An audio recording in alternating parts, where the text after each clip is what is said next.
beat the Georgia Bulldogs, you're gonna feel the Bulldog.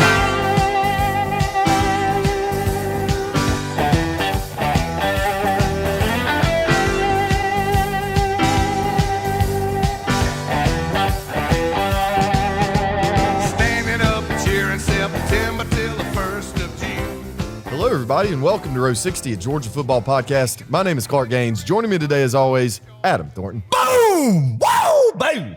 Crank it up 5 notches right now. If you're listening in your car, if you're taking a run right now and you got your iPhone, hit that button that you hit the volume up about 5 notches. Turn that radio dial up 5 notches. It is time to rock and roll, Clark. Let it rip, baby. Whoa, this is it, man, baby. This is it. Welcome back from the bye week, folks. This is episode number 87. We've got a big one this week. Saturday night, 7:30 ABC, Georgia, Alabama. Some folks are saying it's the game of the year. What do you think, Adam? It's the game of the year. It is the game of the year. I mean, you lose this game, Clark, and yeah, your goals are still in front of you, especially with the expanded playoff. But, man, I think it's a statement. It's a statement from where the media has been talking about this team here the past week and the 2 weeks leading from last time they stepped on the field in Lexington, Kentucky. And I just feel like, man, that this is a win. Kalen DeBoer's first game as Alabama's head coach, the monkey that's been on our backs, and Nick Saban, the guy who has haunted us in our – we've had nightmares about the man. I mean, I'll just say we've had nightmares about Nick Saban. I've had nightmares about Nick Saban. Okay. I have. All right. I have. If the boogeyman's gone. He's gone. He's no more. He's not on the sidelines in Tuscaloosa, Alabama, so it's important to go out there and make a statement, baby. Kirby Smart, Kalen DeBoer, first time on the field against each other, Georgia, Alabama, man. It's time to go in there and let them know that we are now, with Saban's departure, the standard, baby. Let's go, I love it, Adam. Yeah, I was listening to Kirby today, and one thing I found really interesting, well, 2 things. First of all, the people who get these media credentials to go ask Kirby Smart, they are idiots. Oh, yeah. They go in there and ask the dumbest questions I've ever heard in my life. Yeah. But secondly, Kirby was saying, though, he just kept reminding them, guys, this is a different team. We're a different team. They're a different team. That's right. And I thought that was really important. Everybody's trying to figure out what's Kirby Smart's mindset in this game. It's hey, it's just another game. Let's not overthink this. Let's not overhype this, right? Yeah, it's a big game. Kirby knows that. Kalen DeBoer knows that. Everybody knows that. But you can't let your emotions get too out of control in this one. You just got to go in and execute this week. And I think that's what our focus has been throughout this bye week and then obviously this upcoming week through practice. So we've got a big one, folks. We got a big show for you guys here. We're going to start with some Clark's Fun Facts. We've got a history lesson on the Georgia-Alabama rivalry. We have a scouting report on Alabama, what we think the matchups are on this field, how Georgia can win this game. And then we're going to talk about last week's games, this week's games, and then we have a game of the week. So. Yeah, to lighten the mood a little bit, to bring it down a little bit. Just a good, fun game of the week. I love that, Clark. Love that format. Let's jump right into it, baby. Let's do it. Let's start with this, Adam. Big announcement here, live call-in show this Friday night, 8 o'clock p.m. Eastern Standard Time. And I want everybody to be participating. I want everybody juiced, and I want everybody, in a good mindset, good frame of mind coming into the call-in show. Come in here, get rowdy with us. Get rowdy. Let us know what you're doing for the game. Let us know what you're doing that Friday night and how you feel about the Dawgs' chances, man. We're all nervous. We're on edge a little bit, Clark. We're on edge. I'm not going to be able to focus during work this week. How was your Monday at work, Adam? Oh, my Monday at work, it was extravagant. Really? Extravagant, man. Went out there, had a good, productive day of work in the sense of, even though I was thinking about the game, I focused. Yeah. I focused, and it was hot this afternoon, a little hot, but you get through the adversity, man. You get through the adversity of the heat. You go out there and you do what you got to do. You do what you got to do. I mean, that's what the American people do. Most of them. Well, they should. They used to, and we need to get back to that we go put in a good, hard day's work to support the family and make an honest living, right? Dirty hands, clean money type deal. But anyway, that's a different topic for a different day, baby. But yeah, it was good. How about yours? It was good. I was very unproductive today, so I'm going to have to step it up. All right. But Adam, what would you say your focus is like during a big game week like this? Yeah, man. You sounded like you started out pretty hot this week on Monday. I did. So what do you forecast the rest of the week looking like for you in terms of your focus at work? Probably taper down. Really? Probably taper down a little bit, especially when you get to the latter part of the week you're there. But what I like to do, Clark, because, man, obviously that 60 minutes of game time when you're in the zone is great. But I love the hype. I love the hype. I love the talk, the chatter, the commercials you see on TV, reading the message boards, man, listening to podcasts, listening to running into people at the Mexican restaurant that's talking, how you think the Dogs are going to do? Man, we didn't look good against Kentucky, you know. And I was like, you know how many times I've talked about the Georgia-Kentucky game around the community? Probably a lot. I love it. I mean, I'm somebody that, you know, if people see me, it's not, you know, how's your mom and them? It's not, you know, it's like, what do you think about the Dogs? And I love that, and I'm thankful for that. And, you know, I love the chatter, Georgia football. I love getting hyped. That is what the Southeast is all about, baby. In other parts of the country as well, is the hype before a big game. That is a part of the mystique of why we do this show, Clark, why we grew up loving Georgia football, and why you, the listener, have has an obsession with Georgia football as well. Right. I think it plays a big part of it. What about you? Absolutely. We love the camaraderie, and we're looking forward to it this Friday night, 8 o'clock, once again, p.m., YouTube and Facebook Live. Join us. Call in. We're going to have a great time with our next rendition of our live call-in show. It's going to be awesome. So just circle that, put it in your calendar, do something to remind yourself, and we'll see you there. So, all right. Another thing I want to do, Adam, is shout some people out because we have some new patrons on board with us. First off, Tyler Ville from Cannon, Georgia. Adam, Tyler's a good friend of yours, isn't he? He's in the fire department, right? Oh, you're in mid. Yeah, sorry, I was eating a Milky Way, getting fired up, getting a little Milky Way in. Yeah, he is great guy. Love that man. Good family guy. Type of man, you know, iron sharpens iron type guy. You know, and love that. So yeah, old boy here in Cannon, Georgia, in the fire department with him, and we cut some hay together and do all the good fun things. Man, good dog fam, and appreciate his support. Yeah. Also, Andrew Weaver from Ohio. Man, this is our first Ohio patron. It's one of the only people I've met. Well, we haven't officially met, Andrew, but you're one of the only people I know in the state of Ohio that loves the dog. So that's awesome. I love that, Andrew. I love that you're up there in the Buckeye State representing the Dogs, man. And I respect a lot of out-of-state Georgia fans because it's tough, you know, because like us, we're in the pocket. Right. We're in the pocket. Like we go to the Mexican restaurant, we get to talk to people who are like-minded and love Georgia football, right? I mean, Andrew probably can't do that. So, Andrew, you found your community, brother. Yes, you sir. can come to and talk dog football with us. Good on you, Andrew. We appreciate your support, brother. Yeah, and then last but certainly not least, Mr. Mark Fritz from West Georgia, over there and towards the Auburn people, towards the Alabama people and the Tennessee people. Mark, keep fighting the good fight over there, brother. Yeah, I love that, man. Mr. Mark Fritz, the guy who has been around. We've seen him on the social media, We sure have. commenting on some Row 60 stuff. The past few years, been a follower. So, Mr. Mark, great to have you on board in the Patreon group. And all these guys, DGDs, man, thank y'all so much. You joined at a great time. Meat and potatoes, the schedule is coming up, starting in Tuscaloosa, Alabama this weekend. And Lord knows what's going to happen from now until the end of January. But we're here. We're buckled up. We're strapped in, ready for the ride. Y'all join us. Let's go. Let's do it. Yeah, if you're not on Patreon yet and want to unlock some exclusive Row 60 content, just visit patreon.com/Row60, or you can download the Patreon app and search Row 60. It's $5 a month, and every penny helps us to get to more games and make more cool, fun, interesting content for y'all. You just really never know what you're going to get, man, and I'm telling you, it is so much fun being in the community chat. We have a Facebook chat with about 50 of our patrons. We just shoot the bull and talk about who knows what. Adam, we need to finally get you in there, bro. Yeah, I tried to get a Facebook, but I botched it. You know, did. in the sense of it, but it was alias Facebook in the sense of I don't want like a real Facebook engagement. Right. I just want to be a part of the Row 60 patron community. Yes. Oh, I don't want, you know. We're going to get you in there. Something happened right there because I don't know what in the world goes on in that thing. But anyway, I'm not a technological guy, you know. But we'll work on that, man. We'll work on that. Need to do it. Need to do it. There. Get into a prime time of year to do it. Yeah.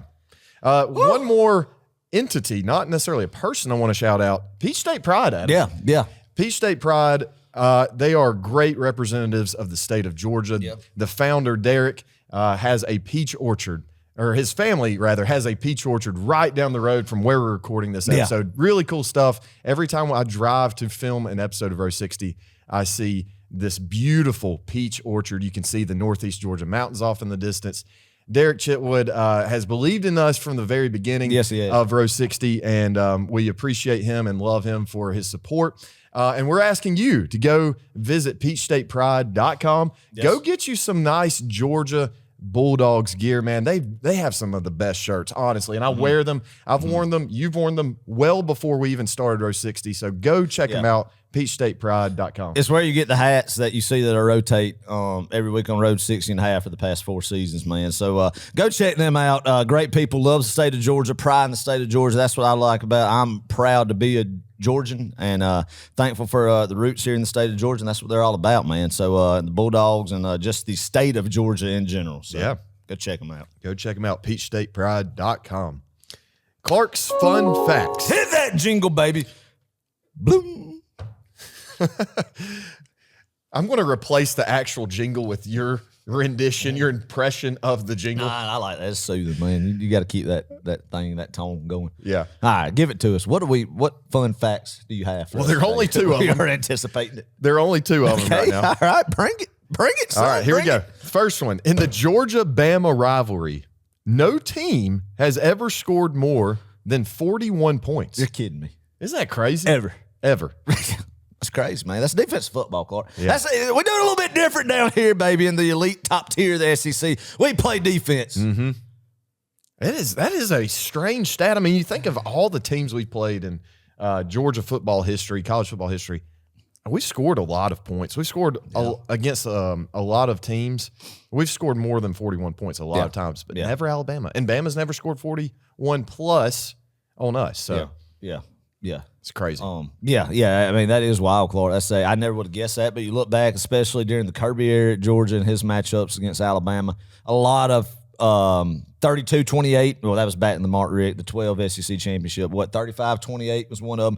A lot of mid-20, 24, 27-24, stuff like that. So, never eclipsed the 41-point mark, either one of them, and dating back to the Bear Bryant, Vince Dooley era when they played every so often. Crazy stat. Yeah. Kirby has given up 41 points twice to Bama. 2020 in Tuscaloosa, and then 41 points in the 2021 SEC championship. Yeah, so that was the high mark with Alabama's most points ever scored against Georgia in those 2 games. So but they haven't eclipsed it, by God. They ain't got 42 though before, man. We haven't. They never scored no 42 points against Georgia. Yeah. That's the glass half full, baby. Yeah. My next fun fact here, 6 of the last 8 meetings between Georgia and Bama have been for either the SEC championship or the national championship. Yeah, that is insane. That right there, Clark, just shows you what this game means because, you've met countless times in the SEC championship starting in 2012, the past 12 years, really. And not before 2012 was the first time Georgia and Alabama met in the SEC championship game, and it was formed 20 years before that. So that's wild to think about. But since then they've met a lot of times in instant classics starting that 2012 game. And then for 2 conference teams, interconference squads to play each other in the national championship 2 times within 7 years, that's unbelievable. That's something you don't see in college football, throughout the history of it. Yeah. I want to say Georgia-Bama is the 3rd most common SEC championship matchup. Yeah, it would be that would be right, but Alabama, a lot Florida. a lot of the 90s were dominated when it first started with Steve Spurrier's Florida and Gene Stallings Alabama.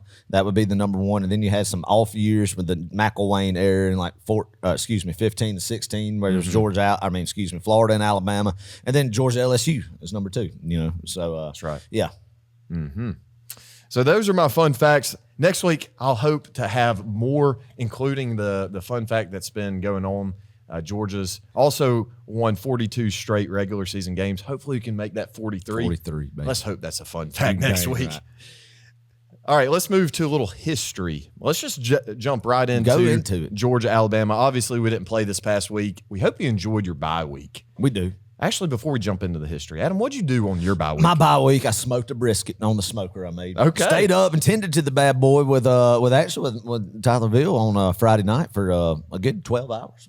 Watched the sun come up, just had a good time. Beautiful, beautiful morning in Cannon, Georgia that Saturday morning. And, we had to choke down the old damper on the smoker and control the temp. Brisket turned out good. Had a family reunion on Saturday. Saw some cousins I hadn't seen in a while and their families and whatnot. So just a good weekend. Got a little bit of work done and everything. So I watched some college football, of course, but it's nice to have a Saturday in the fall every now and again when you're not just amped like Yeah. we are. But what'd you do, Carl? Well, we had a low country boil. My sister Kaylee, Boy, and you then ate my good, brother-in-law Matt, and my little nephew Gaines. They were in town, and it was awesome. Did you get some crab legs in that low country? Did not bowl? have crab legs. man. I know it was missing. Oh. But Dad did get some. He got some shrimp from Savannah, and they were pretty good. Good, We right had off some the coast there, man. That's spicy good. Cajun sausage and corn, and you just can't beat it. You know, you got to have shrimp from somewhere on the coast. It's a little bit sketchy if you get it from like Oak Ridge, Tennessee. Or something. Right? Yeah. You know what I mean? Out in like a farm or something. I mean, like Like a shrimp farm. Yeah. I mean, I don't know. I mean, you know, I mean, people have dialed that stuff in from time to time, but I want something fresh from the sea line, preferably the Atlantic Ocean. Adam, I don't know, man. Go out to Hawaii. They got some fresh shrimp out there. It is good. Maybe I should just ship you some. Next time I'm out there. Next time you're out there, do love some seafood. Do love some shellfish. So yeah. Yeah. Well, we hope y'all had a fun, restful, rejuvenating bye week as well, but it's time to move on. Yeah. We have prepared for this game for 2 weeks now. Talked Not about it us, for but months. yeah, not us necessarily, but the team has been preparing for this one. And before then too, probably. True. Yep. Georgia. History here. Georgia, Alabama. Alabama is 43-26-4. And I hate saying this, but, you know, you got to give them their credit. They have historically just beaten us pretty good. And it stinks, but, you know, this is I was thinking about this the other day. I was thinking about the Georgia-Florida rivalry and how it kind of flipped. The script flipped in about 2011. We ripped off 3 straight, 11, 12, 13, and we kind of changed the narrative of that rivalry. And that's what I'm hoping this Saturday accomplishes for Georgia. If we can go in there in Tuscaloosa and win, I think that helps us sort of change the tide. Yeah, See I what I like did that. there? Yeah, I see Yeah. what you did there. I see what you did there. And swing the momentum back to Georgia in this rivalry. But, I mean, Alabama's one of the only teams we can say that they have a series lead, you know, 43-26-4. What I love, it seems like it's a new era of this rivalry. Yeah. Saban's gone, like we talked about. You're exactly right, Clark. This is a game that I think is so important just because of the history of this rivalry. Now, especially to the fan base. And, Yeah. you know, I mean, the team, of course, isn't going to say it is. But to me and the fan base, you know, kind of where our mindset is against them. You don't want to lose to Kalen DeBoer your first time against them. Nope. And to win in Tuscaloosa is a big deal. We've only done it twice, Clark. And, you know, we don't play there. So that's kind of a skewed stat. Because I heard somebody say the other day, man, you know, Georgia hadn't won in Tuscaloosa in 07. Since 07, how are we going to win this game? Well, you want to say, buddy, do you not realize that since 2007, Georgia's only played in Tuscaloosa one time, and that was the COVID year, and just all around just weird time then. You know how we feel about the 2020 season, man, and that was an all-world team Alabama had then as well. So, you know, you got to take it with a grain of salt, but still, Georgia had their first victory in Tuscaloosa in 2002, and then 5 years later, they went there again, won 2 straight. So Georgia has won 2 of the last 3 contests in Tuscaloosa, Clark. There you go. 02, 07, and then 20. Yeah. Historically, though, Georgia is only 2-8 against Alabama and Tuscaloosa, like you said, 1 in 02 and 07. So, yeah, I mean, that's a better stat saying, hey, Georgia has won 2 of the last 3 in Tuscaloosa. That's right. Since this millennium. Yeah. Since this millennium. There you know. go. So, yeah, I mean, those games are exciting. The Man Enough game, the reference to any new Georgia fans or young Georgia fans that don't remember 2002, Mark Richt's second year, Clark, Pat Dye, the old Auburn coach, old Georgia All-American player as well, man, challenged Georgia's manhood on a radio show. Just said they don't think that Georgia is man enough. At the time, Georgia had never won in Tuscaloosa. That was a big talking point. They didn't think Georgia was man enough. He didn't think that Georgia was man enough to beat Alabama in Tuscaloosa. And Georgia went in, won 27-25 that day. Billy Bennett had some big kicks. Fred Gibson caught a ball and is whatchamacallit, as Larry Munson described. And that kind of catapulted Georgia and gave him a jolt of energy to go on. That was I think that was a late September game, kind of similar to this year's schedule, that catapulted Georgia to go win that 2002 SEC championship, where you could argue started kind of the Mark Richt era to elevate Georgia to that next level to get to that next tier, that where Kirby Smart took it and then blew the roof off the building, you know. Right. So that game was big. That game was big in a sense. And my first time to Tuscaloosa was in 2007. Matt Stafford, sophomore. Nick Saban's first SEC game in Tuscaloosa, Clark. Wild environment. Everybody was fired up. Overtime, the one and done. Stafford to Mikey Henderson, 26-23 win. Man, that was a great call. Great game. Arguably his only Scott great call. Howard's best call. Only one best call. I mean, it was great. It was great. So, For sure. Yeah, I mean, Hey, great you're memories. 1-0 in Tuscaloosa. I am undefeated in Tuscaloosa. Wow. Yeah. That's impressive. Oh yeah. Yeah, this is my first trip. I don't know what I'm in for.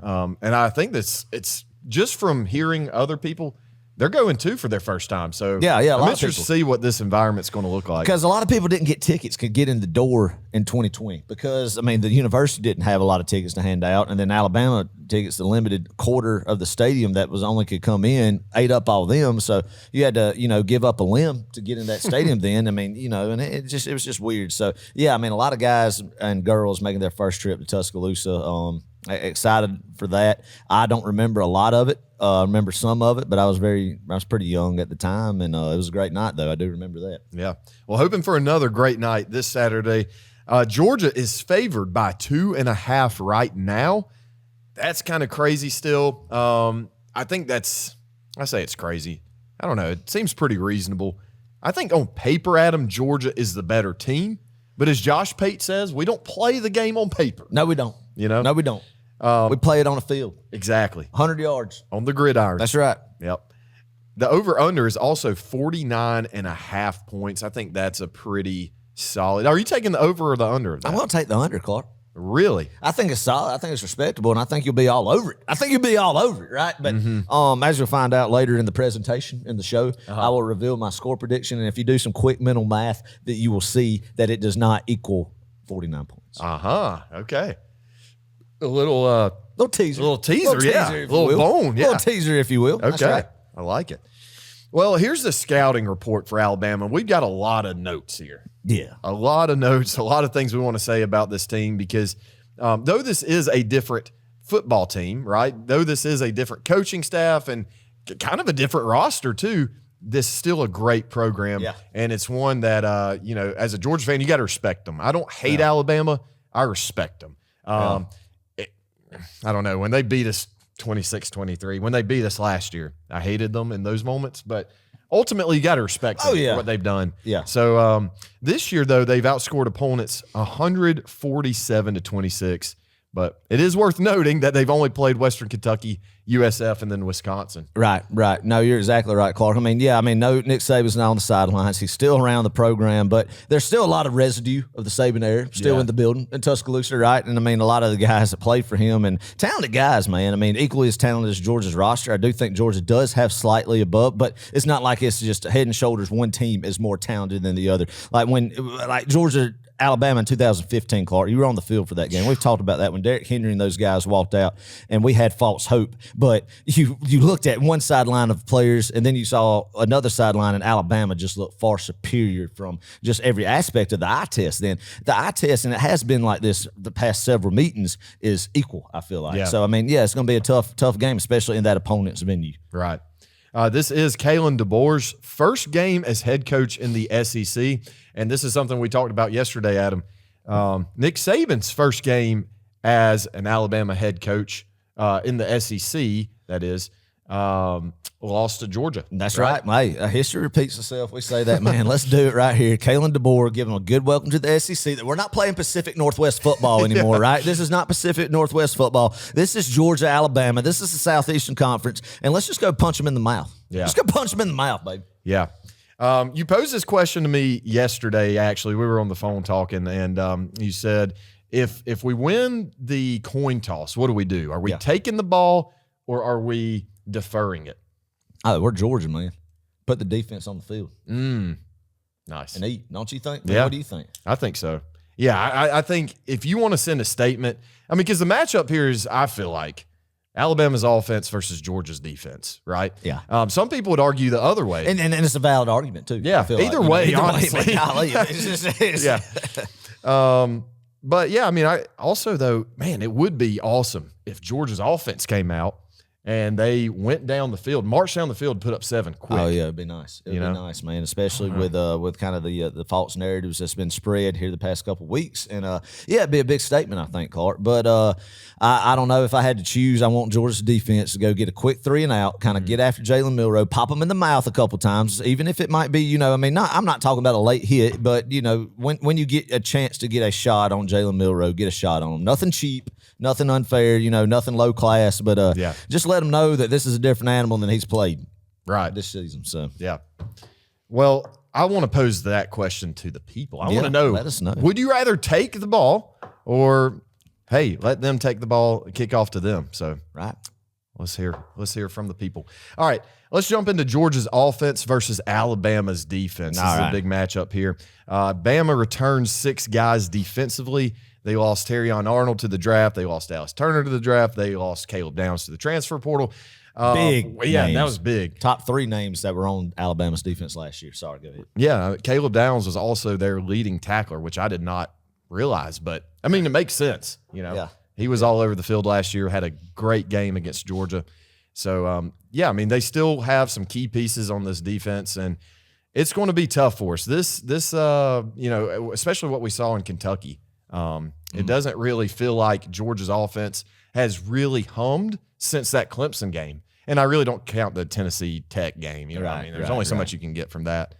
But, hey, we got to get out to a fast start, I think, if you're Georgia's offense. Yeah, man. I mean, we talked about this, Clark. We talked about, man, we want to see Carson Beck go vertical. We want to see Bobo dial up some plays so we get some balls to some receivers going vertical downfield, man, get some explosives and whatnot, man. See our receivers get some separation, all that stuff. Well, Clark, to be able to do that, you have to run the football. Absolutely. You have to be successful on the ground. I think that any successful offense at any level of football, Clark, starts with being able to run the football. Yeah. And that opens up a whole dynamic of stuff that you could do to a defense on the offensive side, man, when you're able to run the ball. And that starts with the offensive line, first and foremost, man. So I think it's going to be big for also, man, I mean, I want to say this, too, real quick. I think a lot of people, have been talking about Mike Bobo. We addressed that last episode. People need to realize in modern football now, especially a little bit in the high school, but especially in the college and NFL levels, Clark, the freedom that quarterbacks have to read a defense and be able to check an audible into the play, and especially now that you have the microphone, the headset kind of in your helmet now that a college quarterback has. Carson Beck's going to have to be on his A game and being able to get guys in the right formations. If we need to check to a run play, we check during a run play, or vice versa. And there are some times we missed on that in Lexington. Yeah. And and that's kind of a thing. If you look inside of that, we got to be on that aspect too. And when the defense gives us something, be able to recognize coverages, get into the right formations we have that can potentially lead to an explosive play and momentum to drive the ball downfield. Yeah, I was watching something on Twitter today. It was kind of comparing Carson Beck this year to last year, and it was really showing like identical plays that we were running from Kentucky to this year to South Carolina last year, whatever. And it was interesting because Carson, at least in the Kentucky game, a lot of times didn't really step up in the pocket as much as I think he has in the past. And I don't know if he's not comfortable quite yet, or if he's playing a little too timidly because he doesn't want to make a mistake and turn the ball over. He has 0 interceptions this year. So yeah. I'm curious, is he not playing as loosely as he could be? Is he too timid? Is he not playing confident enough? I think that will be answered this week. I mean, it will definitely be answered. That's right. Because you're playing against one of the best defenses and one of the best environments in college football. So, I want him to be confident this week. Let it rip, and make the right reads. Take your time. Don't abandon the pocket too early. And, just hit your check down. Well, somebody's got to step up and be a leader. And it doesn't need to step up Saturday night. Should have already stepped up on the plane ride back from Lexington, Kentucky, And obviously you want that to be your quarterback in Carson Beck. And I think that he is. I'm not saying that he's not, but other guys too. And it's not just Carson Beck. In order for Carson Beck to do what he is talented enough to do, he needs help from other guys. I mean, it is a machine with each is a key cog in it, and, has their place in it. And also, Clark, when I said establish a running game, I feel like too, you got to have better perimeter blocking. blocking from your tight ends and your receivers, because I feel like, and this is just my opinion, a part of the running game is, for Mike Bobo, part of these wide receiver bubble screens and stuff, these tunnel screens, in the sense of where you're getting playmakers the ball kind of on the perimeter right at the line of scrimmage, man. And in order to gain positive yards, you have to have a block or two to get these speed guys like a Dominic Lovett, a Arian Smith in space. Is the only way those plays convert and you have a chance is if they get a block or two, and then these guys can get the ball in space. Or if not, if you're getting blown up, you're missing those blocks, you're more than likely getting tackled behind the line of scrimmage, and it's a 3 or 4 yard loss. Yeah. And I think that's one strength that Brock Bowers had. I mean, he had a lot of strengths, let's be honest, but he was incredible in perimeter blocking. So was Ladd. And I don't think people really give Ladd enough credit for what he did. Great point. At Georgia. Great point, baby. Blocking, that's right. Yeah. But yeah, I mean, we've got to get better with the perimeter blocking. Trevor Etienne, I think, is going to be a key player in this game because he's going to have to run outside and inside the tackles, I think, the whole game. We've got to be able to run, absolutely have to be able to do that, because here's an interesting fact for you, Adam.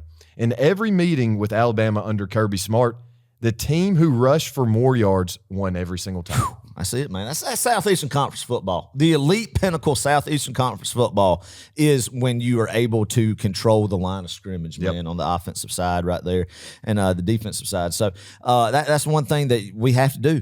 Because I'll tell you what, Alabama's, I mean, it doesn't take a rocket science to figure this out. If I'm Kane Walmack, Alabama's defensive coordinator, what they're going to try to do first is they're going to stop the run. They're going to try to stop the run, feel like they can, and if they could get home with just a base rush, their defense, that's when the offensive line has to step up. They can't you can't have 3 to 4 guys being able to get in the backfield all night. Yeah. That's not good. That's not good. So you want them to have to be able to, when you're running the ball and to keep pounding them, that they have to load the box. And then when they're loading the box, Clark, that's when Carson Beck has to have the ability to make the reads and be able to make them pay through the air. And I'm not talking about just gunning it downfield. In some circumstances, yes, but just be able to do that. And I feel like if you're not able to run the football, that gives Alabama the potential to eat defensively, man. And that's something I think the biggest key of the game for Georgia's offense is to establish a running game, and I want it established early, Clark. Yeah, that's very critical. And I promise you, if that gets to rolling, you're going to see your vertical downfield passes everybody's talking about. But this is football 101. You can't have your downfield passes and your vertical big explosive plays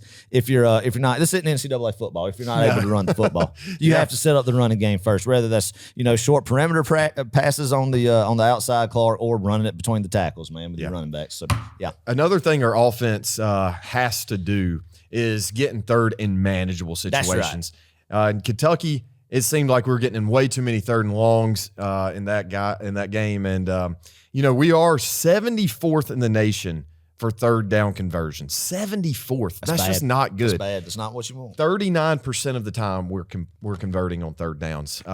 We need to get that number higher, and I think the way you do that, Adam, once again, run the football, get positive yards. We have done a pretty good job of that, getting some positive yards, but a lot of times, especially once again in Kentucky, we got backed up because we were, penalized. So that doesn't help either. I mean, many times, Clark, where we've run a draw or halfback off tackle or whatever you want to say, you've ran the football between the tackles and got to 2nd and 9, and then you've tried to run, get Arian Smith the ball in a little tunnel screen or a little bubble screen. You get stuff right there. It's 3rd and 8 or so, and then you're trying to throw the football, and the defense, are able to pin their ears back or even know what's coming in a sense. And also, you don't have that just safety valve of a Brock Bowers or a Ladd McConkey on third down that bails you out in so many different scenarios. So you need that guy on third down to be able to step up and kind of be a go-to for Carson Beck and to make a play. And I mean, you don't want to be behind the sticks too much in 3rd and 8, 3rd and long scenarios, man. But Dominic Lovett, I feel like it's going to be that guy. To step up. I really do. Kind of who you're looking for when a big time play needs to be made through the air. Give it to 6. He's had a great season so far. Kind of under the radar still. Guy, man. Played a lot of football. But he had some big catches in Lexington. But Adam, going back to third downs, this is where it gets really concerning. Alabama has the best third down defense in the entire country. They are number 1 in terms of third down defense. I want to say the opponents have gone, 42. They've had 42 third down situations Alabama has. Wow. And the opponents have only converted 8 of those, I want to say. So, I mean, they're pretty good at stopping third down plays from happening, in conversion. So, another note. So far, Adam, I think we've done a great job in the red zone. I don't think there's been a time this season where we haven't scored either a field goal or 7, which is good. But in this kind of game, you got to get all the points you can. When we get in the red zone, you got to be able to punch it in. We've been talking about it. You got to get it to guys like Colby Young. Yeah. I think Oscar Delp plays a big role this week. So got to get it to the big guys down in the red zone. We got to put 7 on the board as opposed to 3 because, once again, this is one of those kind of games you can't afford just to settle for 3 every time.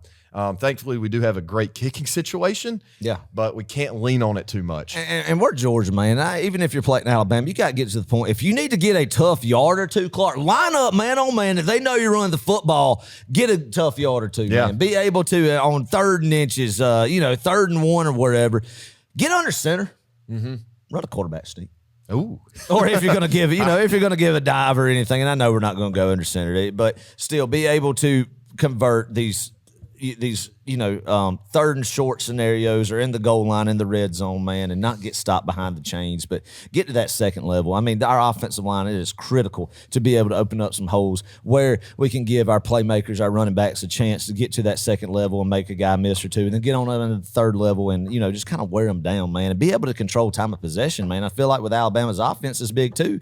It would be nice to be able to, for the sake of our defense, and I think that was something that was hurting them against Kentucky, and we'll talk about that, is they stayed on the field all night. And it's one thing too when you're constantly demoralizing, when you're constantly seeing your offense go 3 and out, and then your defense has to get back on the field. Even if they're sitting there, it's like a dam just building up water with a crack in it, and you just 3 and out by your offense, putting your defense back on the field, and then it just finally busts. And that's one thing we have to sustain drives, even when, Clark, we are not scoring.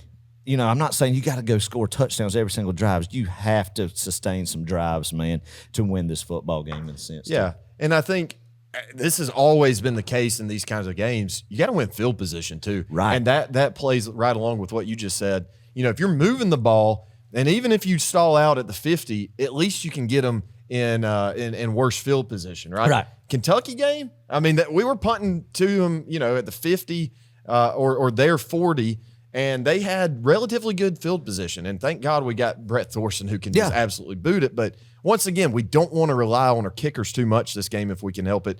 Got to sustain drives. Got to wear this Alabama defense down. And that's exactly the game plan for them as well. They're going to try to wear out our guys because, quite frankly, we don't exactly have as much depth as we'd like on this defensive line right now.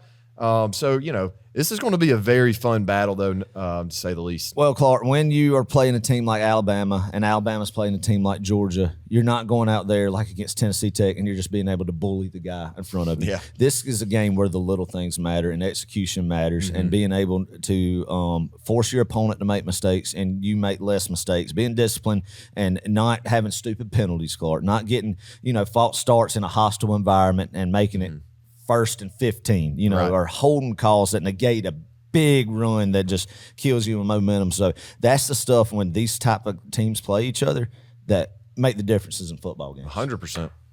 A few more notes on Georgia's offense and Alabama's defense. I really do fully expect, honestly, them to come out of the gate, Alabama's defense, and just stack the box and send pressure. Oh, yeah. I think the pressure is on Carson Beck. And once again, we're going to see where he's at. If Carson is as elite as we think he is, he's going to come out and he's going to handle the pressure. He's going to be able to deliver the football and make big plays. But, I hope that's the case. This, Clark, is a huge game for Carson Beck. We know the NFL talent that he's got, the arm, the skill set, all the attributes that, scouts want to see in the NFL. We saw what he did last year. But this is the game where he has a chance to come out there and show he's got a little Stetson Bennett in him. Right. That he's got ice in his veins on the road in Tuscaloosa, that he could step up and be a leader out there and make big plays when needed, man, and just show that he could come in if the game's on the line in the 4th quarter, drive down the field, man. And, he had some of that in Kentucky. When plays needed to be made, they were were made, but from off the rip, man, I think this is a heck of an opportunity for him to kind of cement that more, and something that I expect him to do. Yeah, something I expect him to do, and I'm excited to have him under center and just see what they do. One more thing to look out for.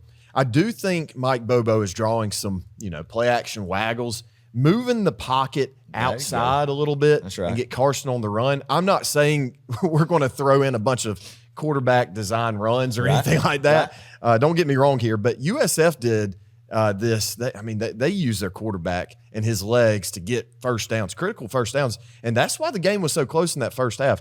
That quarterback, I don't know his name, but he was able to scramble. He didn't abandon the pocket. Right. He made his reads, but when he didn't find a read he liked, he took off and ran. And I think that's something this week that can be a sneaky good thing that Georgia can do, or more specifically Carson can do, if he has time and if he has a little bit of space. Yeah, I agree with that, Clark. And continue the trend that we have all year where you have to pat this Georgia offense on the back is not turning over the football. Because against teams like Alabama, where you say where the talent is equal, you don't win football games when you lose the turnover margin. Mm-hmm. So you have to protect the football, especially on the road in the SEC, and we've done a great job of that this year. That needs to continue, Clark. It needs to continue, man. And I love what you said. I think, too, last thing I want to say about the offense is get a fast start. I think it'll be good. Get some momentum, kind of, and get a fast start. Kind of maybe quiet the crowd a little bit, and just move the ball, and just kind of build some confidence in some guys. The offensive line, new guard coming in, and maybe have Bobo be able to set up some passes to kind of get Carson in a rhythm. You know, I mean, and kind of just go ahead and just get a quick start, man, and see where it goes from there. I think that's going to be an important thing to do. 100%. Let's go to the other side of the football. Let's do it. Let's talk about Georgia's defense against Alabama's offense. Let's go. Let's go. Adam, I'll start with this. Bama's offense only works. It only thrives if they're hitting big plays. Yeah. Let's just be honest here. Well, I'll say it. Jalen Milroe has a better deep ball than Carson Beck. Now, do I think he is a better NFL passer, a potential passer than Carson Beck? No, I don't. But as far as just an explosive downfield, traditional bombs that we love as fans, man, throwing the ball 50 yards downfield, he throws that very accurate deep ball, man. And you don't see a lot of college quarterbacks, I feel like, who are able to have the accuracy deep like he does. And you got to tip your hat to him on that. As far as reading coverages and checking in the right plays and stuff, and he's very athletic quarterback. I think that's where you could really get him and disguise some blitzes and confuse them, man, disguise some coverages and whatnot. And I know he's really worked with DeBoer on that this year in this offseason. So we'll see what Glenn Schumann and company throws at him. But you're exactly right, Clark. They live off of kind of lulling you to sleep a little bit. And then even though, they've had all these all-world receivers the past, 7 or 8 years, they've lost some guys, but they have some youth studs coming in, man, who are very dangerous, and you just can't let them get in that third level. That's what demoralizes defense, is when you're allowing guys to get behind you in the third level and have explosive plays like that, multiple ones. Jalen Milroe is obviously the X factor in this game. He comes into this game with 599 passing yards, a 67.3% completion percentage, 8 passing touchdowns, and he also has 156 yards on the ground and 6 touchdowns. So it's really difficult to defend a guy like this when, he's essentially a running back. He's just a pure athlete who can throw a deep ball and who can run really good, and he's really hard to bring down. And that's just tough to contain right there. Well, it's demoralizing, man, when you have a quarterback read and he it's a play action to the running back, and nobody's on the edge. They bite, get sucked into the middle of the line, and the edge is just wide open, and he scrambles for 26 yards. Yeah. That breaks defenses, man. So there's going to have to be a lot of, and obviously our defensive staff knows this, is preaching it. There's going to have to be a lot of eye discipline and discipline from our edge players, from our line, sticking to your assignment and trusting the guy beside you, man, and not being able to, I would say, just blitz all night, Jalen Milroe, but be able to just contain, collapse the pocket on them, and make them uncomfortable is how you beat them. Michigan's defense last year with Jesse Minter as defense coordinator, as much as I hate to say it, because Georgia played them the game before, laid out the blueprint of how you make Jalen Milroe uncomfortable and how you beat Jalen Milroe. And, they had some dudes, I hate to admit, on the defensive line, but we got guys too. And you got to replicate that, I feel like, and that still holds true this year. Mm-hmm. Yeah, they live and die by the explosive plays. Milroe's intermediate passing game almost, you could say, is non-existent because they're either taking deep shots or they're running the football. And that's something they still do really well, even under DeBoer. And, this is what's interesting. Through 3 games, Georgia's only allowing 91 yards per game through the air. Wow. That's not a lot. And 110 yards on the ground. So something has to give here. Yeah. We're going to learn whether or not Georgia's defense is truly elite. We're going to see. Yeah, and it may be Alabama's offense is also elite. And if that's the case, this is just going to be an instant classic. Oh, it will, man. And what you love about it that you didn't see in Lexington is you're going to have guys like Warren Brinson coming back, man. A veteran guy has played a lot of snaps there in the rotation, that defensive line. Xavier McLeod is a guy who got a few snaps in Lexington, man, transfer from South Carolina. I think you'll see more action in Tuscaloosa. And then Jordan Hall. Hall coming back for the first time this season, highly regarded sophomore, man. And then, the big one that we hope, the elephant in the room, no pun intended, that we hope to see come back on that defensive line is Mykel Williams, man. Yeah. If you get out there, man, with Mykel Williams on one side, hopefully, pretty close to full health, and then Jalen Walker. Whew. That's a deadly combo right there. I'm feeling good, man. I really am. Yeah. I really am. So, we don't need to people need to think about that this defensive line stayed on the field against Kentucky so long and was, the lack of depth that they had, that they're getting some help. Some relief is coming this week, man. Some big-time playmakers. And I'm excited to see who's going to play and where they're at and what this defensive line is going to look like. This is the game where you earn paychecks right here in the NFL. 100%. Right here, man. Yep. Where you impress scouts is right here, and especially the big hog mileys on the defensive line. Man. Great point, Adam. And once again, not rocket science here. We got to stop their running game. Yeah. Jalen Milroe is their leading rusher. He has 29 carries for 265 yards on the season, 9.1 averaging per play. That's insane. Mm-hmm. They also have Justice Haynes out on the perimeter. They've got 2 guys that are their 2 primary targets. Obviously, Ryan Williams, the freshman phenom. He's 6 foot, 175 pounds, and he's freaking 17 years old. Just a pure athlete, man. Really impressed by him. He's got 4 touchdowns on the season in only 10 receptions. Yeah, that's amazing. Lord. That's amazing. Alabama, you could say, hadn't played the best competition in the world. Wisconsin, very slow, not the Wisconsin of old that we've seen, and they've never just truly been elite, but even to a lower level, but still not to take away that they are very talented. Ryan Williams is a stud, man, is going to be the next great Alabama wide receiver in line, and somebody that, we're going to have to make sure that we're not letting him have a night and have any busted coverages or anything. But I'm very confident. If there's one thing I'm going to be confident about with the University of Georgia and Kirby Smart, it's the secondary, Clark. For sure. It's the defensive backfield, man. Yeah. Love how Julian Humphrey's been playing, by the way. Yeah. A guy who's really just stepped up, kind of solidified himself in that cornerback spot opposite of Dalen Everett. But you're going to have Dalen Everett step up, man. Yeah, this is a game where we need him to, really just lock in. And, you have Malachi Starks, guys like Dan Jackson and KJ Bolden, kind of huge, big road environment. Jonell Aguero, great game in Lexington, man. Great guy to have at the star position and somebody that I think is going to have a big night Saturday night. Yeah.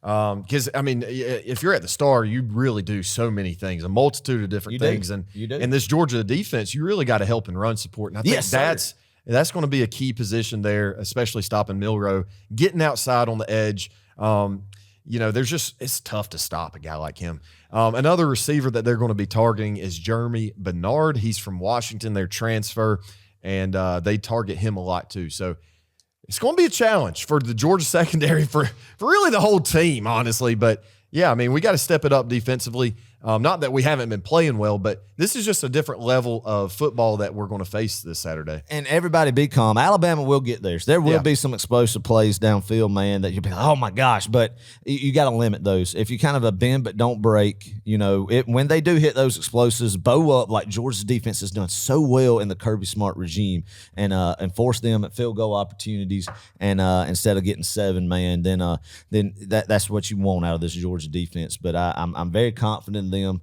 I love that we're getting guys back, hopefully. I love that you have guys like C.J. Allen and Raylan Wilson, young linebackers, who has played Jalen Milroe before. I know you can't just base games off of last year, but at least they have been on the field against Jalen Milroe and had some mistakes in that game. And hopefully, have learned from that. And I know they've watched film on that, man. And it's a big opportunity for him, Clark. A big opportunity for him. Kalen, DeBoer, great offensive mind coach. Kirby Smart, defensive mind coach, man. It's why we love college football. Yeah. This is why we love college football and why I especially do is Georgia's defense against a big-time elite offensive coach in their house. Let's go show them how it's done in the Southeastern Conference, baby. That you win football in the Southeastern Conference by defense. That's right. Yeah. Adam, we got to get to Milroe and contain. That's the key word this week. And that's Chambliss, baby. Got to have a game. Got to have a game out of 32, Clark. Got to have a game out of him. If he's going to be out there getting reps, Gabe Harris coming in, man. Damon Wilson. Yeah. These guys, man, somebody step up and make a name for themselves. The opportunity is out there for guys to really catapult their brand and who they are out there on national television with the whole world watching. Yeah. Let's do it. Alabama's offensive line. Somebody step up, baby. Yeah. Step up. Their offensive line wasn't necessarily incredible last year. Still not sold on them this year. Right. Not saying that they aren't good or anything, but it is going to be big getting the guys back that you mentioned on the line, Adam. And, once again, got to contain. They've allowed 6 sacks this year. That's tied for 80th in the nation. So if you don't get home blitzing, 5 or sending 6, you're leaving your guys on the secondary on an island. So that's you right. got to be careful. If we're going to send pressure, we got to get to Milroe. You do, Clark. And that's one thing, man, that, this Alabama offensive line, kind of the same look as it was last year in a sense of, we kind of thought, we could do some stuff against this thing. The SEC championship, man, they had their way with us. They were able to, especially late in the game, do what we wanted to do against, and what we've seen the previous years before that, and the whole year against Georgia, being able to pound it on the ground, bust off 4 or 5 late and extend drives, man, and run out the clock. And you can't have that happen in Tuscaloosa Saturday night, Clark. And Jalen Milroe challenged Georgia's defense and manhood. He said on the radio show right after that game, man, and I know our guys have heard it, that basically Georgia wasn't man enough again. And another man enough comment said that they didn't want it for 60 minutes. They didn't want the physicality for 60 minutes. And physicality is what this program has been built on, Clark, since 2016 or December 2015 when Kirby Smart came in this building. So for another team to say that you're not physical enough to hang with us, Clark, if that don't piss these guys off, then I don't know what will. And I'm sorry, but yeah, Period, man. Period. Mm-hmm. Right here. Go make it happen. This is University of Georgia defense That's here, right. baby. This is what Georgia and Kirby Smart's dynasty has been built on. It's solid defensive play when the whole world is not, and the rest of college football has neglected it in a sense, man. Mm-hmm. Georgia's foundation is built on defense, the defensive front, on back, man. And this is where what you've put in, the foundation has been built, has got to come out and dominate on Saturday, man. Yep. It's got to come out and do what they do, and that's all I have to say about it. This is a statement game, Adam. If the defensive line is not where we need them to be at, you're not winning this football game. All right, moving on to special teams right quick, and then we're going to talk about a few keys to the game. We've already mentioned them, but we're going to kind of sum it up for you. One quick note on Georgia's special teams here. It's more. This is more to say about Bama's team here. Bama has only attempted 1 field goal all season. Wow! And the kid missed it from 40-ish yards. Yeah. Interesting. That might come into play. You never know. I guess they got a new kicker these days. They do. Yeah. He's a senior, but he's only attempted 1. Is the Riker kid? Was he there? He was there last year, wasn't he? Thank God he's gone. Yeah. Maybe they're going to get back to before Riker that they just have terrible kicking. Yeah, that would be great. That Riker, man, Didn't he set a record to score? Oh, yeah. Yeah, I mean, they've gone from during the Saban era just not having a reliable field goal kicker in the 17 national championship and everything to getting Riker, who was just money. Mm-hmm. So, yeah, that's a good positive, man. Check that in the old positive box. Are we going to see, Adam, a blocked field goal this week? God, would I love that. I'd be up in the Bryant Denny upper deck, and I'd just have to go make an aisle run then. By aisle runs, when I make an aisle run is just when the emotion gets to me and I feel confined in the middle of a section where I have to tell people to move, where I just got to go sprint up and down the aisle and hug every Georgia fan I see. Oh, if I see them old boys right there, get an old block right there and kind of take it back, or even just a block, I'm going to get juice, man, because that's the kind of plays that make the difference in this game. For sure. Cannot state that enough, man. Mm-hmm. It's the little things. It's the stuff that the average football fan doesn't think about. You just think about, we got to throw it across the yard. We got to run across the yard. But little things like that, Clark, is what you do to win against elite opponents, especially on the road in the Southeastern Conference. Mm-hmm. Can't be stated more. 100%. Can't be stated more. Here's another. Oh, man, baby. Yep. Let's go tonight. Let's go Tuscaloosa right now. Let's not. Right now, There's nothing to do out now. there. I'm juiced. I'm out of breath because I'm fat, man, because during football season, I stress eat. Yeah. I kind of was in shape this summer, but I've been eating a lot. Just ate a Milky Way on set, actually, as a matter of fact. So Oh, man. Man, I love it. I love it. Well, 3 quick keys to the game here. Give it to me. I think this sums it up pretty good. Win the fourth quarter. A lot of these matchups are won in the fourth quarter. That's right. Actually, You done I would it right, say, baby. I would venture to say nearly every single one outside of the 2021 SEC championship game. In the Kirby Smart era, every single matchup has been won in the fourth quarter. That's exactly right. Would you say so? You dang right. That's what you got to do. Elite teams. That is why you have the mat drills, and the off-season workouts and the skull sessions in February, man. It's for fourth quarter games in Tuscaloosa, Alabama. Period. How connected are you? How can you or can you not keep your composure? I mean, it boils down to those things. That's right. Yep. That's right. Another thing, win the turnover battle. Georgia has won the turnover battle this year. We're in the positive in terms of turnover margin, and we need to create turnovers. We don't need to give the ball over to the other team. It's pretty simple stuff, but I think winning the turnover battle could be huge in this game. And then my third last key to the game here, outrush Alabama. Just outrush them. Yeah, I mean, that's what you do. You said the last how many ever matchups, the team who had the most rushing yards won the football game. Yeah, so do that. And I would just piggyback on that, Clark. Everything you said is dead on.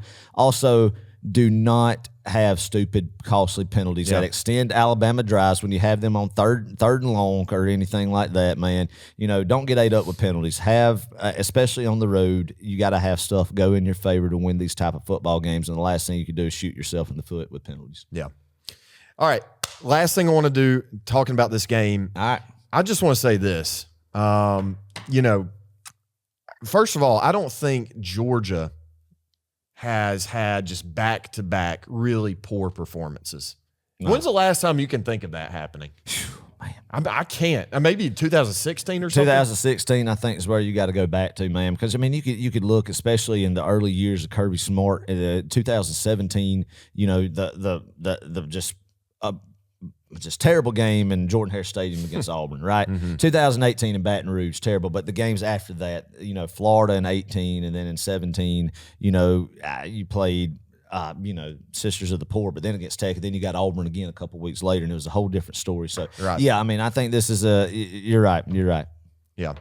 And then regardless of the outcome, I do fully expect both of these teams to make it to the playoff. I heard somebody the other day say this is an exhibition game. And I hope that's not how, and I know it's not how Kirby Smart is treating it. I hope it's not. We can't treat it like that. This is not an exhibition game. It's not in my blood to treat any game that Georgia plays in as an exhibition game, especially against Alabama and Tuscaloosa in late September or kind of that early October feel, man. No, this ain't no exhibition. Look, that's the thing about it, man. Don't mess with the sacredness of college football by idiots out there saying this is an exhibition game, because you don't live in the middle of it. If you think this is an exhibition game, I don't care what you say about 12-team playoff. You don't live in the middle of it. You do not live in the middle of this rivalry. You hadn't had your heart broke in it. You don't, that's stupid. That's stupid. Get that out of here. Yeah. All right, let's talk about last week's games. We'll revisit Georgia, Alabama at the end of the show, and we'll give you score predictions at the end. Let's go week 4 games. We had some interesting games this past week. Give it to us, baby. Let's start with USC at Michigan. USC pulling out. Actually, they did not pull out the victory. Sorry, I got this flip-flopped. Michigan pulled out the victory. Michigan did. 27-24. Adam, Michigan, they benched Davis Warren. Alex Orji started, and, hey, I think it paid off for him. Michigan only had 32 passing yards. How do you win a football game with 32 passing yards? Only against Lincoln Riley. Yeah. 290 rushing yards for the Wolverines. Michigan's 32 yards through the air were the fewest by any FBS team in a win over a top 15 opponent since 2014, when Florida beat Georgia with 27 passing yards. Yeah, but that game. God, why'd you have to bring that up? But now back to the USC Michigan, man. This was a CBS game, so that we heard the ba ba ba ba ba ba ba ba. And Clark, what it felt like was just seeing your ex-girlfriend with another man, but another man that you're not like, not a man that you think, oh man, she definitely upgrade over myself. No, right. No, another man that you're like, whatever. But it's still kind of, you don't like seeing it, right? It kind of gives you kind of this kind of pit in your stomach a little bit. You get what I'm saying? So that's why I think that's how I felt at the opening of this game. But anyway, back to the game. heck of a missed opportunity by Lincoln Riley. Had the chance to win his first 2 or 3 games against LSU and Michigan, man. Kind of rewrite the narrative of what people are saying about him and his tenure in Los Angeles, man, and kind of get a big step as being a favorite to make the Big Ten championship game and earn an automatic playoff bid and a bye, and just botched it, man. Botched it. I don't know if I necessarily feel bad for him, but anyway. Another good one, Utah at Oklahoma State. Utah pulled it out 22-19 in Stillwater. Adam, I didn't watch much of this, but hey, it's a big win for Utah. It seems like they're kind of in the driver's seat for the Big 12. Yeah, especially with Kansas State getting throttled up in Provo, Utah by BYU, man. That this kind of was the game of whoever wins this game is kind of really controlling and feeling good about their Big 12 championship hopes, man. And that's the thing about it. This is a Big 12 with no Texas, no Oklahoma, and the winner of it gets a freaking top 4 seed in an automatic bye in the playoffs. So, I mean, a lot up for grabs with it, man. And these two teams can meet again, potentially. So who knows what will happen in the Big 12. But if you're a betting man, you got to feel good about Kyle Whittingham's Utah Utes being there. I mean, he's came close several times to, being able to sneak in a 4-team playoff or the right stuff happened, but just was on the outside looking in with a Rose Bowl berth, 2 of the last 3 seasons, man. And, I would say that their first year in the Big 12, they're definitely the leaders in the clubhouse so far. For sure. Another not great game. Miami at South Florida, 50-15. Woo, man. Jeez Louise. Oh, man. Yeah, USF hung in there, Adam, for 2 quarters. Dang, man. I said last week, I was like, this might be a close one. And it was for 2 quarters. They were respectable the Bulls, for a little bit. They put up a fight. Yeah. But then they got outscored 28-0 in the second half. Cam Ward officially surpassed 15,000 career passing yards. Amazing. Yeah. Cam Ward definitely kind of the early favorite for the Heisman Trophy, I'd say, Clark. A guy who I think the whole season with how Miami's schedule is will put up numbers and be in New York at the end of the year. And I think Clemson, now that their schedule they're not playing Georgia anymore. They're scoring points, actually, even if it's, not the most impressive opponents. They don't have any more impressive opponents left on the slate. So it looks like because of the strength of the schedules or lack of strength in the schedules, Miami and Clemson are on a collision course to playing for the ACC championship and automatic playoff berth and bye as well. So, a lot of excited fans in Miami, Florida, Clark, with how Florida is, with how Florida State is. They got to be feeling good about themselves. For sure. I tell you, another fan base that's feeling pretty good about themselves. Tennessee. Man, Tennessee at Oklahoma. I hate them. Yeah, 25-15. Good win for the Vols, Adam.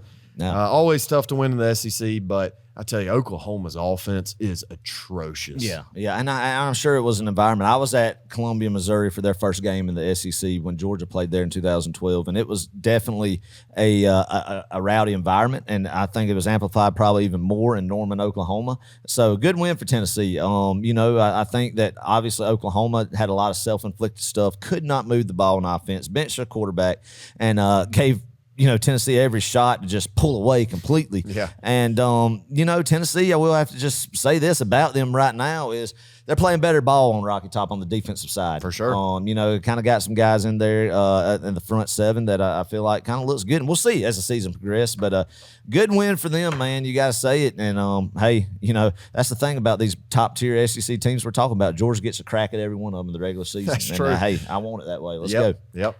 This is why you come to Georgia to play in these kinds of games right here. I'm looking forward to that Tennessee matchup. Can't get too ahead of ourselves. That's right. But I want to whip them so bad. All right. All God's children do. Yeah.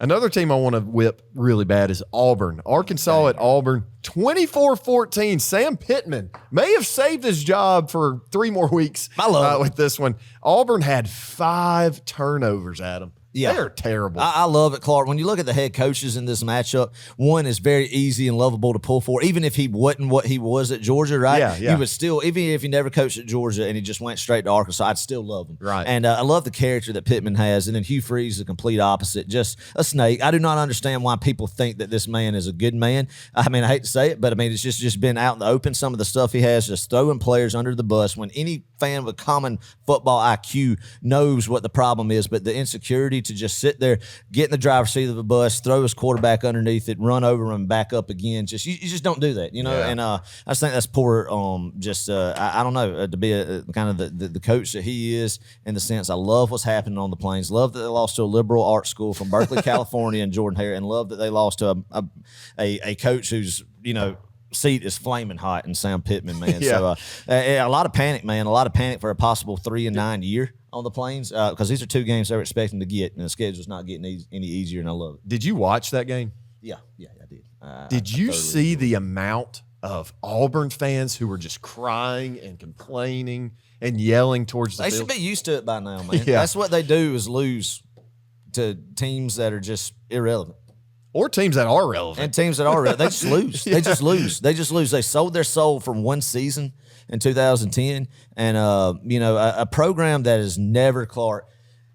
The Auburn. We could do a whole podcast over Auburn football of how they have, for the beginning of time, been so consistently bad, and then catch lightning in a bottle, and just weird stuff happen once a decade. With Gus Malzahn a couple of times. They probably, honestly, I never thought we'd see the day that, there's conversations in Opelika, Alabama of why don't we fire Gus Malzahn? And I love that they're at that state. Love that they're there.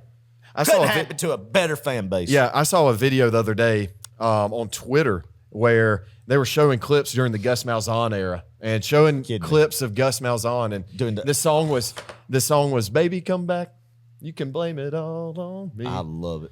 It's great. I love that where they're at, where Florida's at. Couldn't happen. It makes me just giddy. Makes me giddy. I want to just get their tears, put it in a bowl, and just chug it. Yeah. Yucky. That sounds pretty gross. Give them to me. All right. Last but certainly not least, last week, the Hope Flying Dutchman. How about them, baby? How about them Flying Dutchmen? Sorry. At Rose Holman Fighting Engineers. Hope, Adam, yes, you're right, won 49-7. Boom.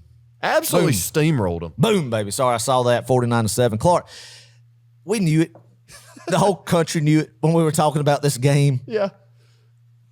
Rose Holman never had a shot. No. The cultural difference between what they have at Hope versus what they have at Rose Holman, Rose needs to look themselves in the mirror and replicate what they saw on the opposite sideline Saturday night. The whole entire the team just attitude and everything of how they went across their business. The eye test was passed significantly more on Hope's side, and just a better, well-coached football team, better administrative support in Hope than what they have at Rose Holman. And I think the Rose Holman boosters and fan base really need to evaluate where they're at as a program right now.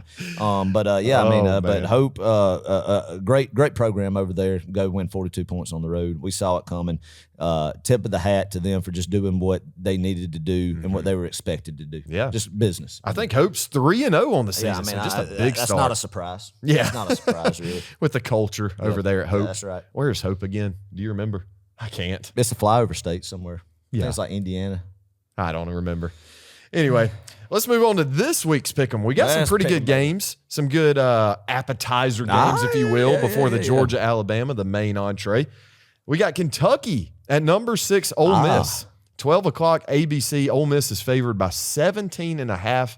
Okay. And Adam, I got to be honest with you. I think that's a little too high of a spread there. You think? Yeah, I think Kentucky might just cover this one. Yeah. I'm excited because it's going to be the first time Ole Miss plays a defense with a pulse. Yeah, for sure. So let's see what they're about. If this game is in Lexington at night, obviously I'd say, well, look out. But I do think that Kentucky will make this a respectable game with Ole Miss pulling away a little bit in the second half in the fourth quarter. So. Yeah, I'm with you there. Ole Miss wins, but give me Kentucky to cover. I got this weird feeling about it. I like it. I like it, man. All right, let's go a little bit out west. Yeah. Not too far. Midwest. Number 20, Oklahoma State at number 23, Kansas State. 12 o'clock, ESPN. Kansas State is favored by 4.5. Both of these teams coming off a loss.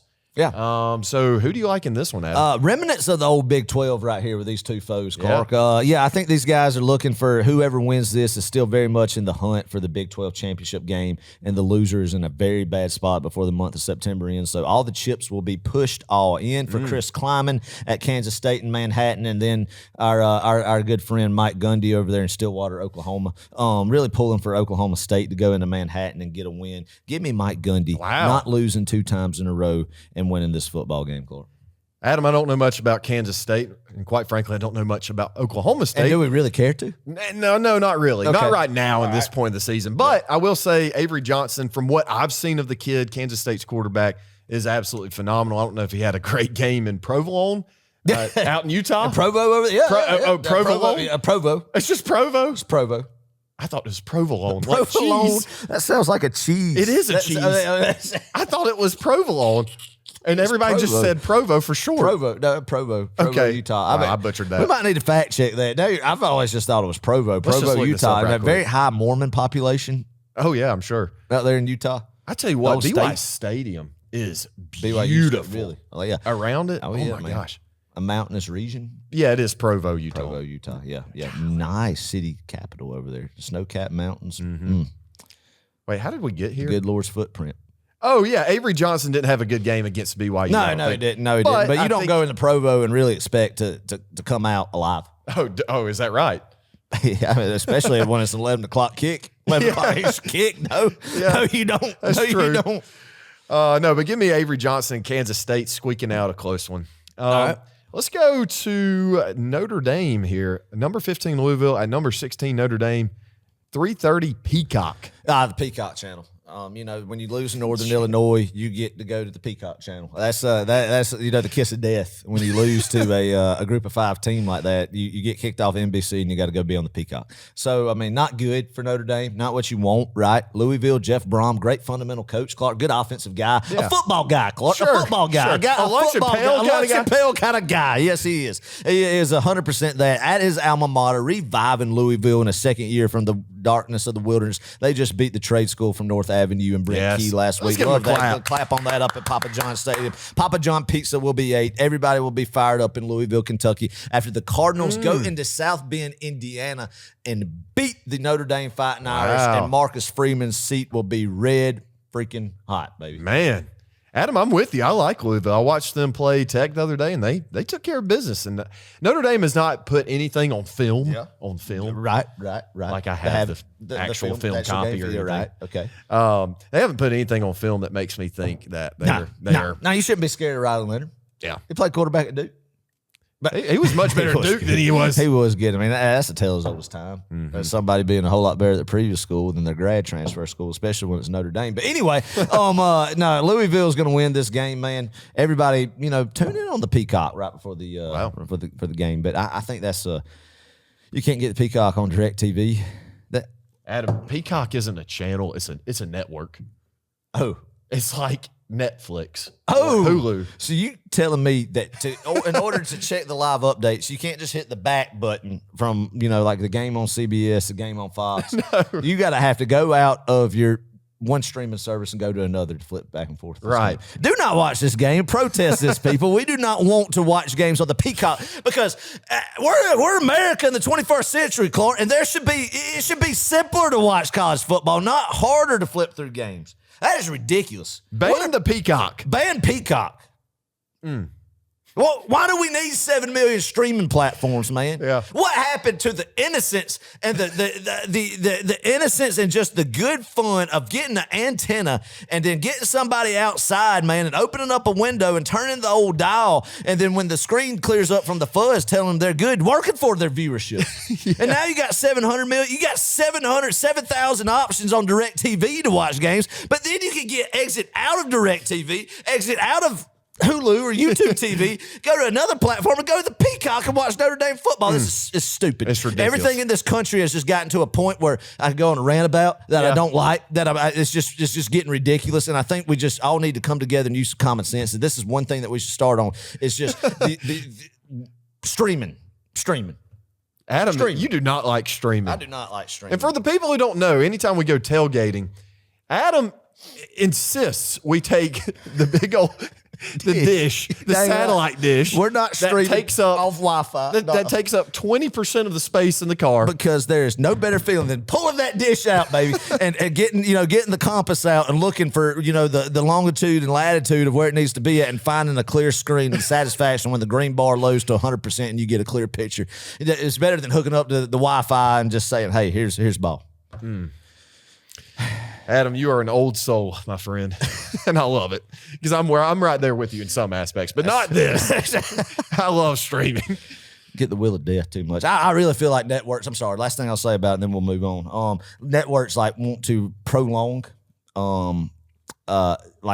kind of during college football season, these streaming devices will make it buffer a whole lot more during college football in the fall. Oh, yeah. They know what they're doing. Oh, yeah, 100%. Disney's smart. They're going to wait till football season when people really want to watch college football because we're all addicted to it to announce that, hey, we're going to take your games away. Yeah, but the Peacock.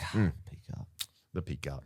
I mean, why would you choose a peacock? I mean, there's other fowl out there, birds, avian species that you can pick besides a peacock to name a network. But anyway, I digress. All right, number 21, Oklahoma at Auburn, 340 ABC. Oklahoma's only favored by 2.5 points here. Yeah. Interesting. Looking like to be one of the games we like to refer to, Clark, as a pillow fight. Oh, a pillow fight. Is this our pillow fight game of the week? Game of the week is Brett Venables and the Oklahoma Sooners coming in to face Brother Reverend Hugh Freeze, Auburn Tigers. Yeah.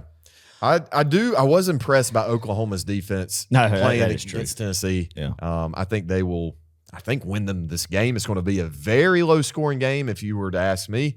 If I were a betting man, I'd definitely take the under on this. True. But yeah, give me Oklahoma.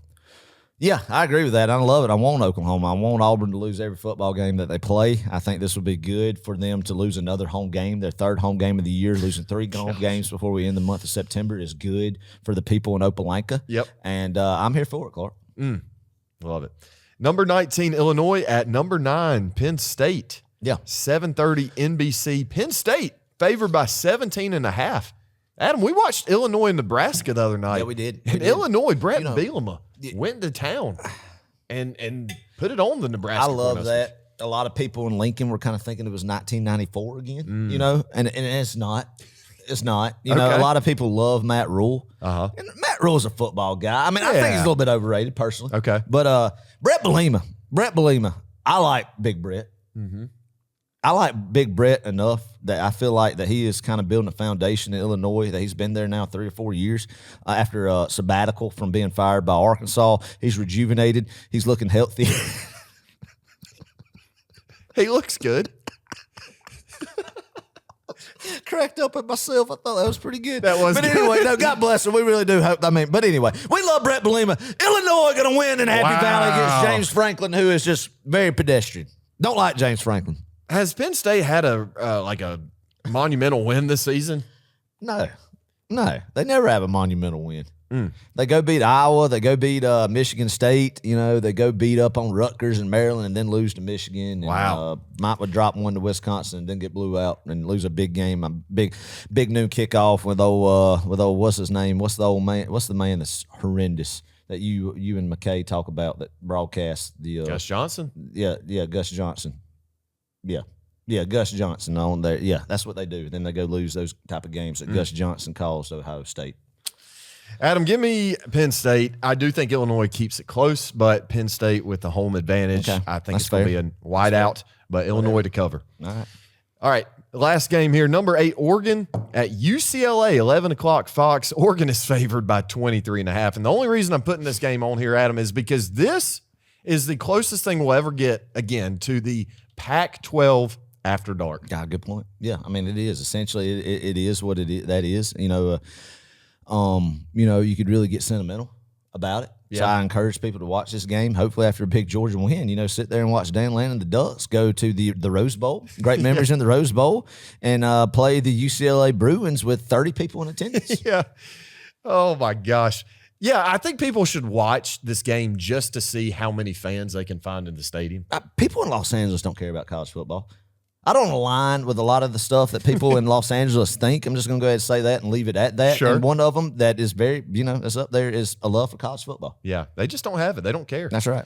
They'd rather, go to yoga. Yeah. And rather eat some hors d'oeuvres.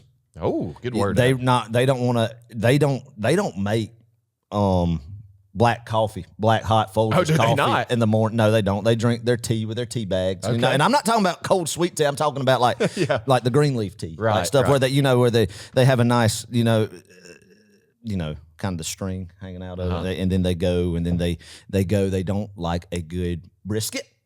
Wow. Smoke. They like. I don't know. Rod Dittler does. He's not in Los Angeles. He's No, in he's Northern North California. California. That's true. That's That's not. true. No, we're not putting that on that man. But anyway, so I digress. But yeah. They don't love. But Roundabout way to say they don't love college football in Los Angeles. Oh, man. I'll tell you who does love college football. The teams we're about to announce in our game of the week. Are you ready for this one, Adam? Yeah. I was expecting a little more energy. Oh, yeah, let's go, baby. Yeah, there we go. Get it up for game of the week. Let's go. All right, here we go. Castleton University Spartans at the University of Massachusetts Dartmouth Corsairs. Now, I got a question before we go any further. What is a Corsair? A Corsair is a pirate. Corsair. Have you ever thought about how difficult the English language is? Like when you look at that word right there, Corsairs, like when you break down the syllables of that, how do you get Corsairs out of that? Like if you're somebody who's coming up from the South, coming up across the border, and you're trying to comprehend English, you got the kids in the school system now trying to comprehend English. What do you think when you say Corsairs like that? I mean, putting them syllables out like that, that's tough. That's tough. Corsairs. How do you get Sayers out of SOIRS? I don't know. Anyway, just random thought. So let's. The game is at 12 o'clock, noon kickoff. Yeah. 70 degrees. We're getting closer to football weather. That's right, baby. The stadium, Cressy Field in UMass. Let's see. Castleton Spartans. They are located in Vermont. Their mascot is named Sparty. Ooh. What do you think about Sparty? I'm not. That's not good. I don't. When you're judging the mascot, you want intimidation, right? You want intimidation, right, Clark? And I don't see that. If you're going off a Spartan, you don't need to just copy it, but you need to base it off the Michigan State Spartan up in East Lansing, Michigan, right? So you got to have some bicep definition. If you're not going to put a man or woman in that costume that has good bicep definition, right, Clark, then you need to at least have the foam pads with the outlines of some muscle, forearms, and to be a Spartan, right? Because, the ancient Greeks, that's what, the history has told us what a Spartan is. Kind of that right there looks like a toothpick. Yeah. Oh, bless his heart. It looks like a toothpick, and I just don't like it. Terrible attention detail to the armor. I just don't like it, Clark. I just don't like it. C-. And why is there why is his thing on his helmet green and black and white? And, terrible color schemes. Terrible color schemes. All the way around, his mask does not have a grill on it where you can take some breaths. Yeah. How does he breathe? How does he breathe? Great point. I mean, questions that need to be asked. No air ventilation. Questions that need to be asked.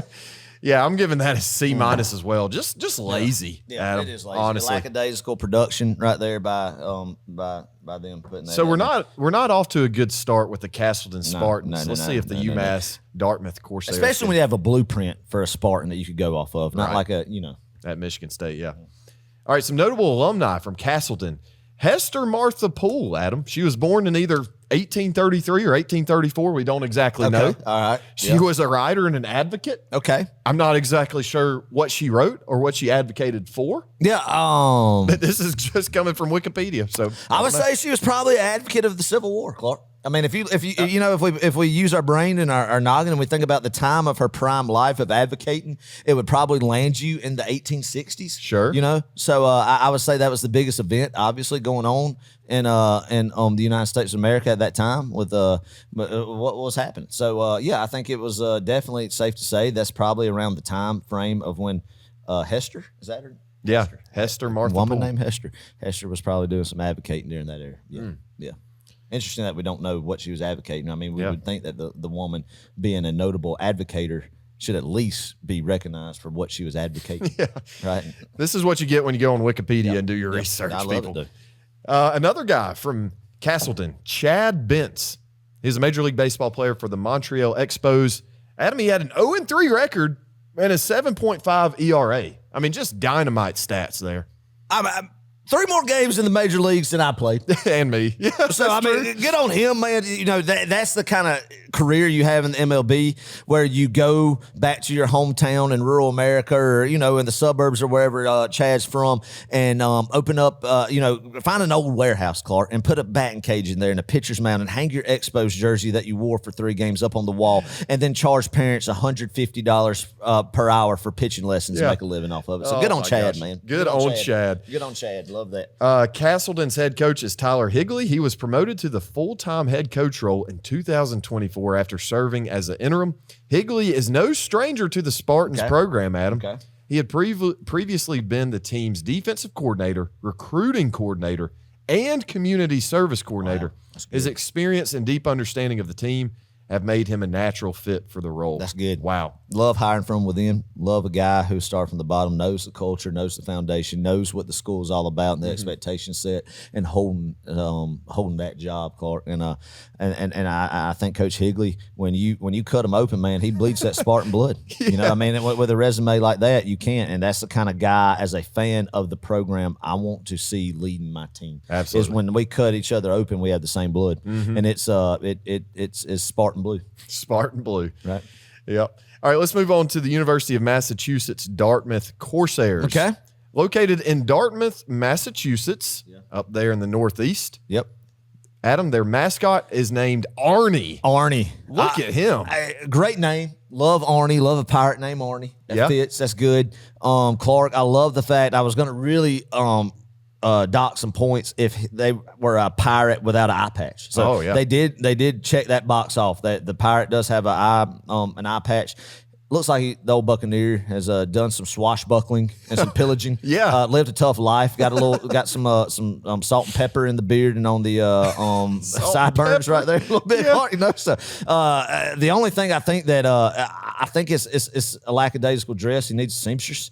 You know, I think there's it just does not look well kept. I mean, I know Pirates did not look well kept, but I mean, a lot of, captains really did kind of look a little bit better in the sense of not the bagginess in the pants. Right. And also the biggest downgrade I have for this Pirate is no sword. Man, no sword or no hook on the hand. I mean, put a hook on the hand if you're not going to have a sword, right? A peg leg. Right, or a peg leg, exactly. Or a parrot on the shoulder. Yeah. I mean, that would really kind of get the people going if you are a pirate in a sporting event, is to have a real parrot on your shoulder as you wait a second. I got an idea for the UMass Dartmouth Corsairs. They need a parrot that they release from a cage and he swirls around the field, flies over the field, and lands on Arnie, his shoulder. I love it. Really get the people going and set the tone for the football game. I agree wholeheartedly. That's what college football's about, man. It's traditions. That's one they need to implement up there. Oh man, yeah, I'm with you. I give them a B+. Pretty good mascot. Yeah, missing a couple of things though to really sell the pirate look. I would say that's right. Some notable alumni from UMass of Dartmouth. That's what we'll call him here. Sherry McCoy, CEO of Avon Products. They sell cosmetics, skincare, perfume, personal care. It's a multi-level marketing company based in London. They had an annual sales of $9.1 billion worldwide. That's a lot of money. That's a lot of money. That's uncomprehendable money for a man like myself who lives in Cannon, Georgia, right? So good on Sherry for selling some product. You know, I mean, great. Get it how you live. You know what I mean? Kind of a deal there that Sherry must be, a strong businesswoman. Humble roots, I guess. Maybe, probably not, from wherever up there. And Dartmouth. And came up. So good on her, man. That's great. Good on her. That's great. Jim Perdue is another notable alumni, Adam. He's chairman and advertising spokesperson for Perdue Farms. They do the chicken business. Yeah, they are an integrator. One of the top integrators behind Pilgrims and Tyson worldwide. I mean, excuse me, in the U.S. I'm not a fan of Perdue. I don't like their commercials. I'm never associated with anybody who works for the company. A lot of Purdue's farms are in South Georgia, not in Northeast Georgia, in the bubble that we live in, where that is dominated by poultry. But I don't know. Some of their commercials and some of the stuff I've heard about the company don't align with me, but who cares about my opinion, right? So whatever. I care about your opinion. I just don't like. If you don't like them, I just don't like how they present chicken growing, in the sense of they add a lot of fluff to it to cater to the work when you're watching the game, and they talk about their antibiotic free chickens and all that stuff, and it's just for coming from a chicken background, poultry background, I don't care for it. I mean, that's the topic. That's a conversation for a different day, and we'll have that conversation if anybody wants to have it. I'm going to ask you offset because I'm interested in this.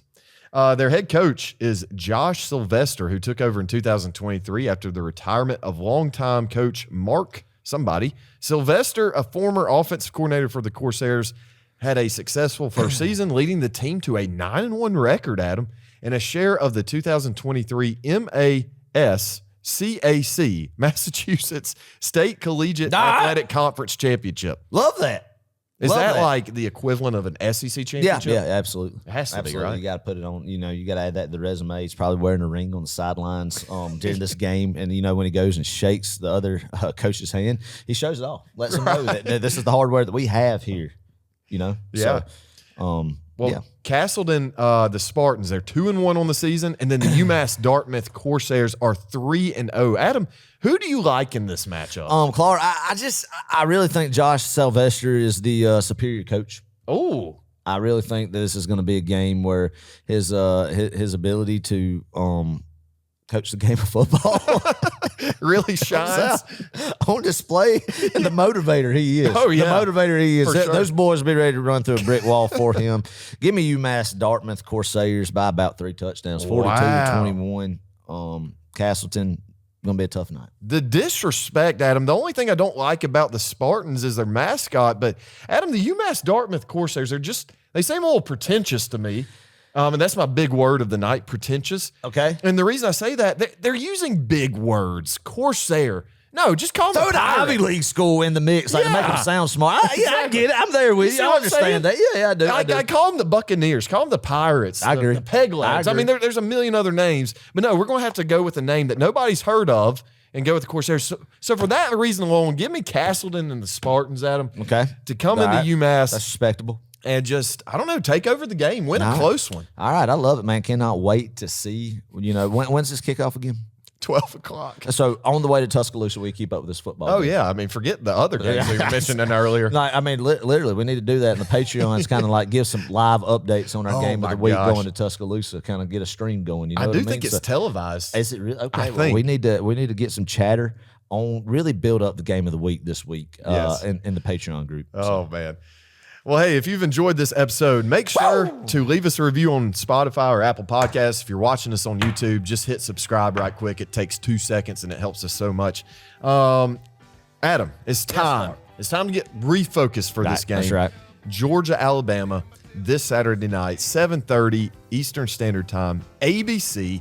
Donald Trump's going to be there. Yep. College Game Day is going to be there. Everybody's going to be there. Love it. Let's go. Adam, love I'm that, feeling baby. good. Love that America, baby. Let's go. Yep. That gives me juice, baby. Let's go. I love also the Alabama fans who are crying about Trump being there because they said that he's bad luck. So really? We'll take it. Good. Yeah. Well, I don't care where you stand on the political spectrum. It helps Georgia fans that Donald Trump is there because Alabama fans believe he's bad juju. So we'll take it. Adam, though, for this game, X's and O's. Love it. I'm going to say Georgia 30, Alabama 27. I've got this gut feeling we're going to pull it out at the end, win the fourth quarter. That's what we do best. And, hey, no more Nick Saban, no more Boogeyman. Give me the Dogs. That is top. it, baby. It is time, baby. This is what it's all about. Like you said, the anticipation for this game. Hurricane weather coming in, is going to be cleared out. But, so if you're traveling to Tuscaloosa on Friday, be careful. Be careful. And to everybody who is in the path of this hurricane coming in, because we have so many listeners across the country, in all seriousness, we are praying for y'all, man. Hope this thing is not as severe as what they say it is. But hey, there's going to be football played in Tuscaloosa, Alabama on Saturday night, Clark. This is why we love college football, is this game right here, man. I don't care what people say about that. Hey, you could lose this game and still make the playoffs. Yes, that may be true. But as the college football diehards that we are, as the Georgia football diehards we are, this game will mean everything, man, because it is Alabama versus Georgia. The history that is instilled in us cannot make it be anything else or anything less, Clark, than Georgia versus Alabama, primetime matchup, Tuscaloosa, Alabama. Clark, it is time now, because I've told you in the preview show, I said Georgia's going to lose one football game this year, and I said it was going to be in Tuscaloosa, Alabama. Clark, it's done got game week, and my red and black glasses and homerism has kicked in. I'm not picking against Georgia. Georgia's going to win this football game, baby, 24-20. Pull it out in the fourth quarter. Carson Beck, late drive, ice in his veins that we will be talking about. Ice in his veins that we'll be talking about for in the Georgia Bulldog Nation for many years to come, man. Will be his kind of defining moment of when they say he has that it factor, baby. He has that it factor. Georgia's going to win this football game. Love the media narrative that Georgia shouldn't even show up to Tuscaloosa, even though they're favorite. But you look at the talking heads, they shouldn't even show up. Guys, get fired up. Wear red and black all week. We will see y'all Friday night. Georgia is the standard. Georgia's defense will come out and win this football game, baby. Yes, sir. It is time to let the big dog eat, baby. Go Dogs! Go Dogs!